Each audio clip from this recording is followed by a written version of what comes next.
There is nothing wrong with your internet. Do not attempt to adjust your settings. We are controlling the podcast.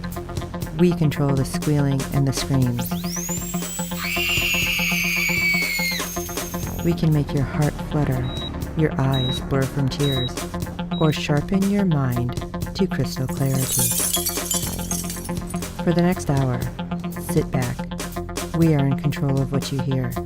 We repeat, there is nothing wrong with your settings. You are about to experience the awe and mystery known as the female mind. You are now entering the Fangirl Zone.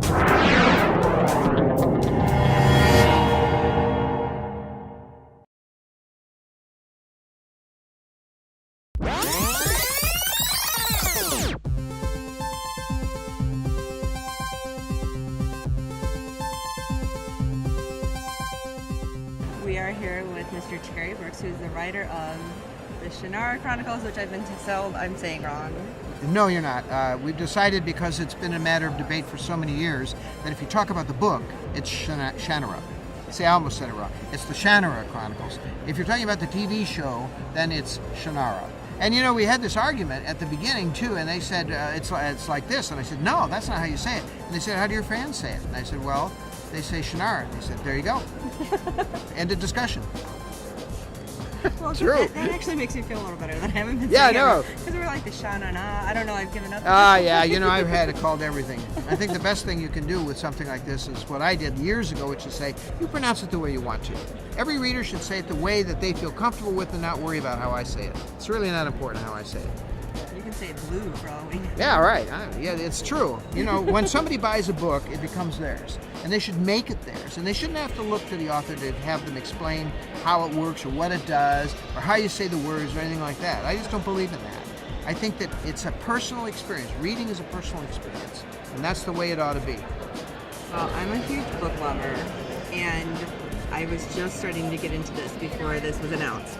So I'm like way behind everybody else. Oh, you're not alone, as it turns out. You can take your time. But writing is so personal, and this is your baby. And so how was it like having to give your baby up to somebody else to take care of? Well, we writers are a suspicious group when it comes to Hollywood, let me tell you. And you've heard a lot of horror stories about what happens when you give it up. Luckily, I had a real good relationship with the writers right off the bat. Liked them a lot. We talked a long time in the first meeting about how they were going to do it, what they were going to do. They said, you're going to have an integral part in this. We want you to vet everything. We want you to comment on everything. If you don't like what you see, we expect you to speak up and say so, and we will address it. And they did. In every instance, and in almost every instance, when I objected to something, they backed off. So did that just kind of make you so much more comfortable and hoping that they can do all of your books that way? I don't know anybody else who's ever had this kind of a relationship. Probably J.K. Rowling, and that's about it. But I think I really got about the best of all worlds in this particular experience. It's all just turned out so much better than what I envisioned. Even with all the assurances and the rest, you know, you say, all right, well, I go home and cash the check, let's see. But I really never felt like that was the nature of the relationship, and I never felt like that was what was happening.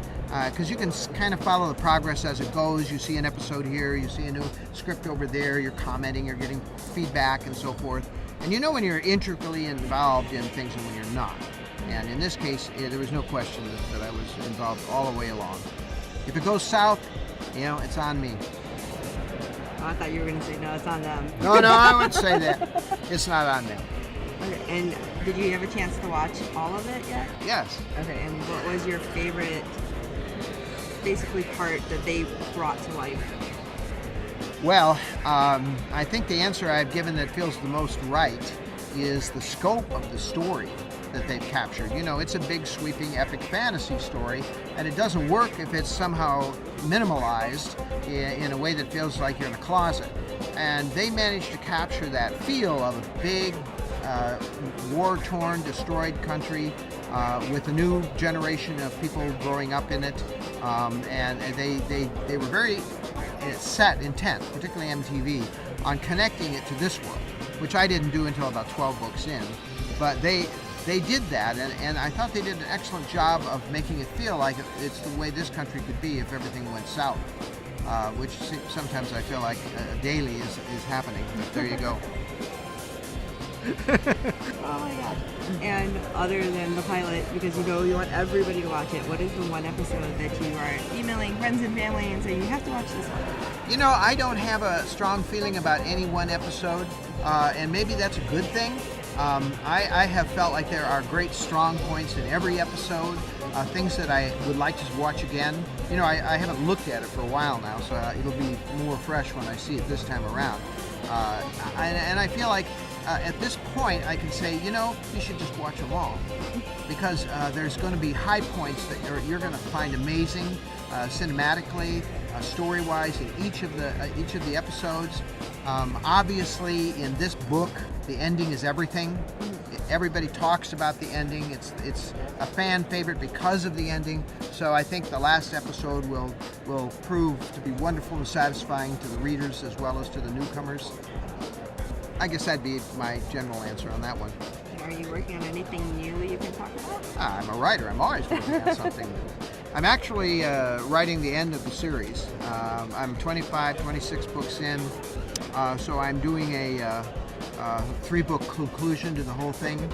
I kept telling people I want to do it before I die, because someone else will do it then, and I'll be so pissed.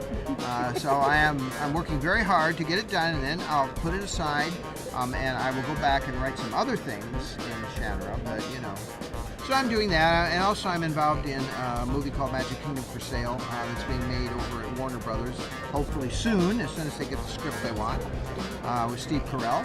Very excited about that.